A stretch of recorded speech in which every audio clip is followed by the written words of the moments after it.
I put up this table to just highlight the major differences. How are we doing things uniquely, differently from other existing platforms that also use the connected vehicle data? Mainly, I listed 4 aspects.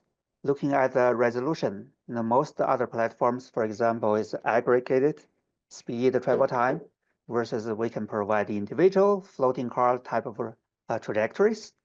And the second part is about performance, and other platform is mainly looking at the one intersection approach, versus we look at the entire corridor to provide a quality level of performance.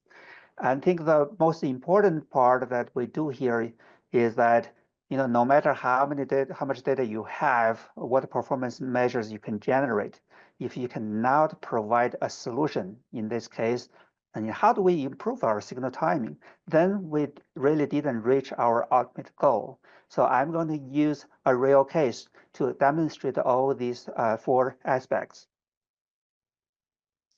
Yeah, let's look at 2 examples. When I say high resolution, you can see I put up 2 corridors.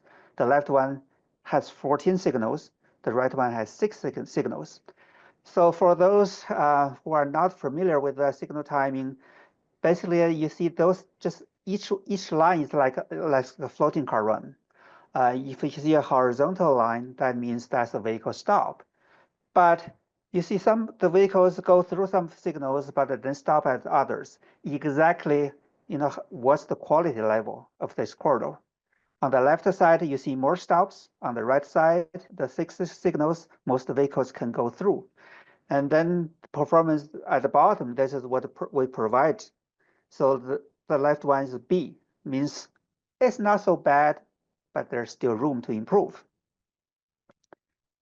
Next.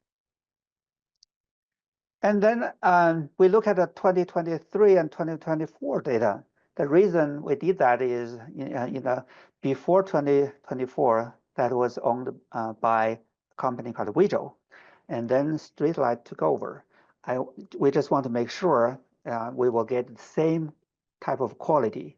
As you can see, for the same corridor, same signal timing, the performance looks very similar. So this gave us very high confidence. So the new data from StreetLight, we can get the same quality of data.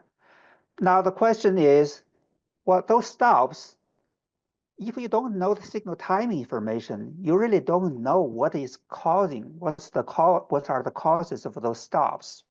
So this is what we are doing uniquely. Next.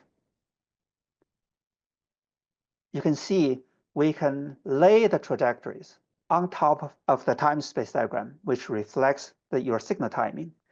Well, for those who are working on signal timing, I think this is look very familiar to you. The band, you see the 2 color bands, it means the 2 directions. The wider the band, the better. You got more cars can go through without stopping. If the band is very narrow, then you see a lot of stops. As you can see, I highlight that area where you see most stops because the band is really narrow. Now, how can we improve? So once you know the reason, can we improve the band? Okay, next. So this is a video. Okay, I made this video. It's about 2 minutes long to just demonstrate this case that we did for Texas DOT. And you are going to see by simply just change the timing of one signal, you achieve a dramatic improvement on the performance. So you can play the video. This is a case study of State Highway 249 in Texas DOT's Houston district. The timing plan is for the midday that runs between 9 a.m. and 3 p.m. By examining the time-space diagram, you can see that timing plan was well developed. However, you may have noticed that the bandwidth at the highlighted area is not ideal. The trajectories from big data also revealed the many stops at this location. Watch how a simple phasing sequence change will fix the problem.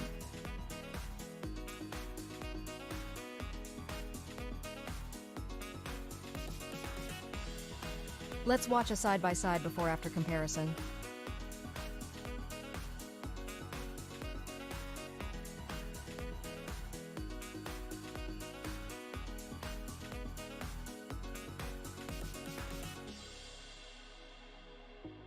The major difference occurred after the intersection at Houston-Rosslyn.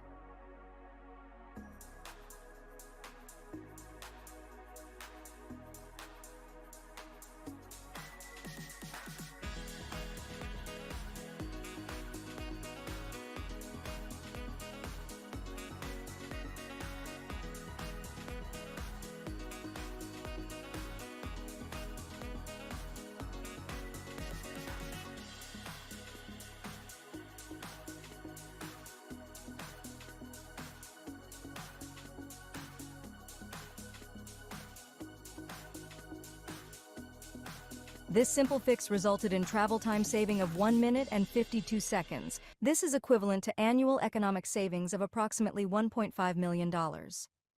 Thank you for watching.